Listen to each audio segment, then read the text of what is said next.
Estou aqui em Sirmione, de frente para o castelo Rocca Sparielli. Andando hoje com meu pai por aqui, eu estou numa viagem de família, ele falou: Lucas, esse castelo me lembra o seu melhor artigo, que é um artigo sobre moats, que em português significa fosso. E fosso nada mais é do que essa região em volta do castelo, que geralmente tem água, e serve como uma proteção territorial. Isso me inspirou a tirar esse tempo e falar um pouco sobre moats e como você pode aplicar na sua empresa. Então esse vídeo tem 3 grandes intuitos, tá? Primeiro é explicar por que moats importam. Segundo, falar sobre os tipos de moats. E terceiro, chegar em conclusões e ideias que você pode aplicar na sua empresa. Então se você gostar desse conteúdo, já deixa o like, já segue o canal e vamos embora. Moats, por que importa? Porque tão importante quanto construir algo incrível é proteger. Tão importante quanto construir um castelo lindíssimo é protegê-lo. Tão importante quanto construir uma empresa única é protegê-la. Isso importa muito, porque tudo que é bom acaba atraindo muita concorrência, muita competição, muito olhado, e é importante você alargar essa proteção ao longo do tempo. E obviamente tem negócios que são muito mais protegidos do que outros. No meu artigo sobre moats eu trago o exemplo da Chegg. A Chegg é uma plataforma de educação para estudantes escolares e universitários, e desde que o ChatGPT foi lançado, a sua solução virou commodity basicamente, e o valor de mercado dela caiu mais de 99%, porque a sua proteção não era forte o suficiente, porque teve uma grande mudança tecnológica que acabou transformando seu produto em commodity. Isso pode acontecer com qualquer empresa, por isso que é importante você pensar sobre quais são os tipos de proteção que existem na sua empresa, e eu vou falar aqui sobre algumas das principais. No mundo digital, no mundo da tecnologia, a principal forma de proteção mais falada se chama efeito de rede. Efeito de rede significa que sempre que é adicionado uma nova pessoa ou um novo cliente, todo o seu produto acaba tendo mais valor. O exemplo mais óbvio acaba sendo o do Uber, por exemplo. Cada vez que você tem um novo motorista, você tem mais valor para os usuários. Cada vez que tem mais usuários, tem mais valor para os motoristas. Mas é muito além desses marketplaces, né? Isso daí acontece muito da forma de dados também. Então imagina o OpenAI. Cada vez que ele tem mais dados de mais pessoas, o seu produto fica mais e mais poderoso. Ou se não a Traction, né? A Traction acabou de lançar o centro de AI, eu estava lá na inauguração, e boa parte da ideia desse centro de AI é justamente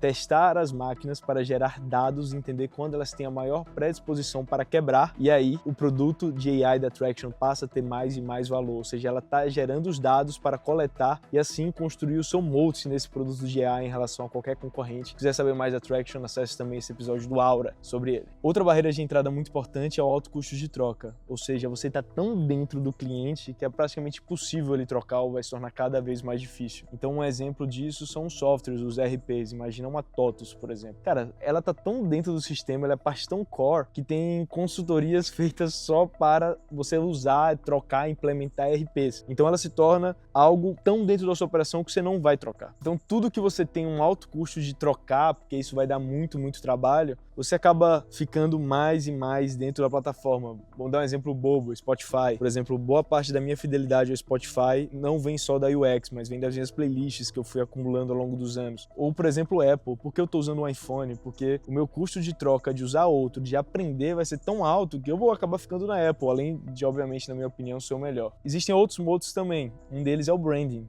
Então você ter uma marca forte, você ter uma marca poderosa, que as pessoas queiram estar vinculadas, isso é muito valioso. Então isso é parte do que é talvez o moat de um projeto como eu, como o Aura, como o Sunday Drops. Aqui na Itália, por exemplo, a gente tem várias marcas centenárias que mostram justamente o poder de uma marca forte, o poder do brand. Então pensa uma Louis Vuitton, pensa uma Prada, pensa uma Gucci. São marcas que transcendem gerações e todas focadas justamente no poder da marca. Distribuição, outro ponto muito forte também. Quando você tem uma empresa que o seu moat é a sua capacidade a distribuir ou atingir um público grande, isso gera uma proteção contra os adversários. Ninguém vai construir um concorrente à altura do The News hoje, por exemplo. Por quê? Porque ele já tem uma base, salvo engano, de mais de 3 milhões de pessoas. Ele já tem essa capacidade de distribuição. Ou você pensa qual a proteção, sei lá, da Virgínia versus concorrência, porque hoje já chega em muito mais gente. Então, o custo de se criar algo ou de competir se torna cada vez maior. Quinto e último, escala. Quando você tem uma empresa que você consegue atingir ou comprar um número altíssimo de matéria-prima ou de contratar pessoas, você acaba tendo o seu custo diluído, ou seja, seu custo unitário é menor. Isso é a base do diferencial competitivo ou da barreira de entrada, por exemplo, da maior parte das indústrias. Esse é outro moat muito